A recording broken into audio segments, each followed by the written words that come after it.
আমরা কি কোনোভাবে যার যে ঘরানা আছে, যারা কৌমি, তারা শুধু কৌমি আলেমগণ যা বলে বা কৌমি অঙ্গনের যে ইবাদতের সিলসিলা এগুলোই গ্রহণ করি, যারা আহলে হাদিস তারা শুধু আহলে হাদিসের শায়খগণ যা বলে তাই গ্রহণ করি, যারা জামাত তারা শুধু জামাতের ঘরানার আলেমরা যা বলে তাই গ্রহণ করে, যারা তাবলিগ জামাত তারা শুধু তাবলিগ ঘরানার আলেমরা বা তাবলিগ থেকে যা আসে তাই গ্রহণ করি। এইভাবে এই গ্রহণ করার মাধ্যমে আমরা কি কোনোভাবে কোরআন এবং হাদিস থেকে রাসূলুল্লাহ সাল্লাল্লাহু আলাইহি সাল্লামের আদর্শ থেকে আমরা কিছুটা বিচ্যুতি হয়ে যাচ্ছে কিনা একটু ভাবা দরকার। এমনটা একটা বিষয় নিয়ে আলোচনা করব আজকে, বাংলাদেশ তাবলিগ জামাত নিয়ে। এই তাবলিগ নিয়ে অনেক সমালোচনা আলোচনা অনেক কিছুই আছে, এমনকি আরব দেশগুলোতে অনেক দেশে তাবলিগকে ব্যান করা হয়েছে তাদের কিছু কার্যকলাপের কারণে। তো আমার কাছে দৃষ্টিকটু লাগলো একটা বিষয়, এজন্য আপনাদের সাথে আলোচনা শেয়ার করব। আপনারা জানেন এখন শাওয়াল মাস চলছে, আজকে 12তম দিন আরব দেশগুলোতে, বাংলাদেশে হয়তো 11তম দিন। তো আমার বাবা গত মঙ্গলবার দিন তাবলিগ জামাতে গিয়েছিল। তো ঘটনাক্রমে আমার বাবা শুক্রবার দিন যখন আসার পর আমি তাকে জিজ্ঞেস করলাম যে আশুরার রোজা তো মনে হয় রেখেছ। বাবা, আমি কি অবাক হব, বাবাই অবাক হলো। আশুরার রোজা আমাদের এখানে তো কোনো আলোচনাই হয় নাই। মানে তাবলিগে যে গিয়েছিল 3 দিন, শুক্রবার দিন বুধবার দিন যায় অথবা মঙ্গলবার দিন যায়, শুক্রবার দিন আসে। তো এই 3 দিনের ভিতরে মানে আশুরার রোজার ব্যাপারে কোনো আলোচনাই হয় নাই। আস্তাগফিরুল্লাহ আস্তাগফিরুল্লাহ, আমি তো অবাক। আমি বললাম আলোচনাই হয় নাই কোনো, যে না আমাদের এখানে আশুরার রোজার ব্যাপারে কোনো আলোচনাই হয় নাই। তাহলে কি আলোচনা হয়? তাহলে এবার ভেবে দেখেন আরব দেশগুলোতে এই তাবলিগ জামাত কি কারণে ব্যান করেছে, অথচ এত গুরুত্বপূর্ণ একটি বিষয়, গুরুত্বপূর্ণ একটি ইবাদত, যদিও এটা ফরজ না, আশুরার রোজা রাখা আপনার জন্য ফরজ না, কিন্তু আপনি তো 3 দিনের তাবলিগে গেছেন শুধু ইবাদত করার জন্য, আল্লাহ বিল্লাহ করার জন্যই। তো এই আমলটা যদি আপনি না করেন বা এর যদি কোনো আলোচনাই না হয়, তাহলে এটা এর চেয়ে আশ্চর্যজনক আর কি হতে পারে। অথচ আমরা আরব দেশগুলোতে আমরা দেখি যে আশুরার রোজা বলেন, আরাফার রোজা বলেন, এই বিশেষ বিশেষ সময়ের যে আমলগুলা, এগুলা তারা সবাই মিলে ছোট বাচ্চারা সহ এই আমলগুলা কিন্তু করে। কিন্তু আমাদের দেশের কি অবস্থা দেখেন। আচ্ছা, এখন যদি প্রশ্ন আসে যে আশুরার রোজা কি এতই গুরুত্বপূর্ণ? প্রথমেই বললাম যে এটা ফরজ না। যারা ইবাদত করতে চায়, যাদের সুযোগ আছে, তারা এই রোজাগুলা রাখতে পারে। আমি 3টি হাদিস আপনাদেরকে বলবো আশুরার রোজার গুরুত্বের ব্যাপারে। তো তাবলিগের ভাইয়ারা যে এটাকে কিভাবে অবহেলা করলো আমার বুঝে আসে না।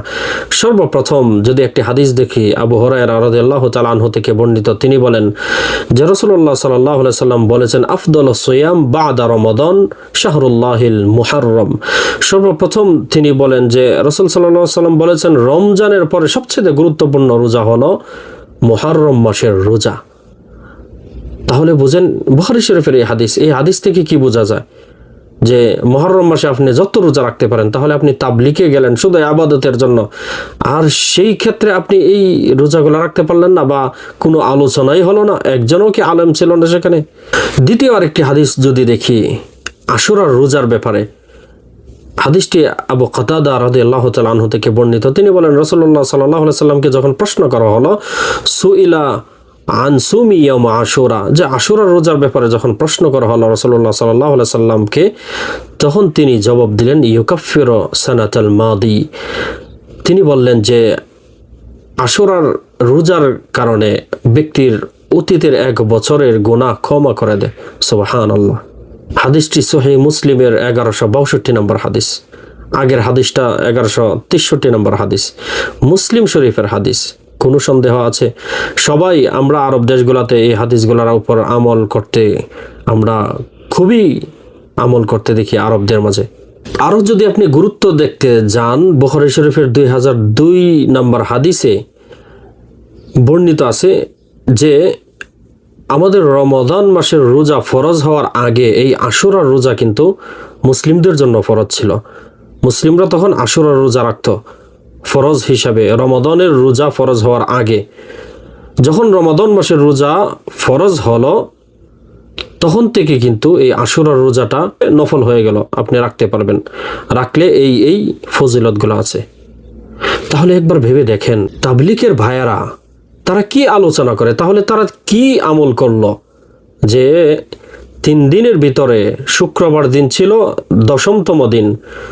এবং অন্য হাদিস আপনারা আলোচনাটা জানেন যে রাসূল সাল্লাল্লাহু আলাইহি ওয়াসাল্লাম বলেছেন যে ইহুদিদের বিরোধিতার জন্য অন্তত একটা দিন আগে, একদিন আগে থেকে রোজা রাখে, 2টা রোজার জন্য। তাহলে তারা কি আমলটা করেছে? এত গুরুত্বপূর্ণ আমলের ব্যাপারে তাদের যদি কোনো আলোচনা না হয়, তাদের জন্য কোনো বিষয়বস্তু যদি তাদের এই আমলগুলো না হয়, তাহলে কি আমল করেছে?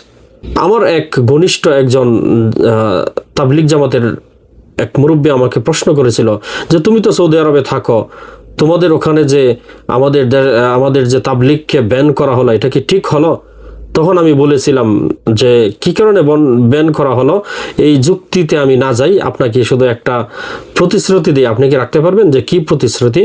এই যে মসজিদে নামাজের পর ফাজাইলে আমল পাঠ করা হয়, এটার বিপরীতে ইমাম সাহেব তো আমাদের মাশাআল্লাহ অনেক শিক্ষিত, ওনাকে বলবেন প্রত্যেকবার একটা কোরআনের আয়াত তার ব্যাখ্যা তরজমা মানুষকে বলতে, এই আমলগুলা করতে। এটা কি সম্ভব?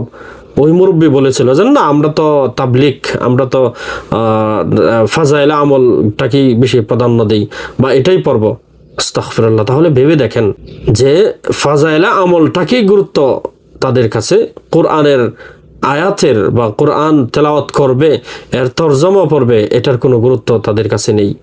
আমি অবাক হয়ে গেলাম আসলে বিষয়টা নিয়ে, যে 3 দিনের মাঝে আশুরার দিন ছিল, তাদের কাজেই ছিল শুধু ইবাদত করা, অথচ তাদের মাঝে এই রোজার ব্যাপারে কোনো আলোচনাই ছিল না। তাবলিগ জামাতের ভাইরা, আপনারাও আপনাদের মত আমাকে একটু বুঝিয়ে বলবেন যে এমনটা কি কারণে হয়েছে। আপনারা আমার আলোচনা শুনে একটু বুঝিয়ে বলবেন আমাকে, তাহলে আমি নিজেও উপকৃত হব।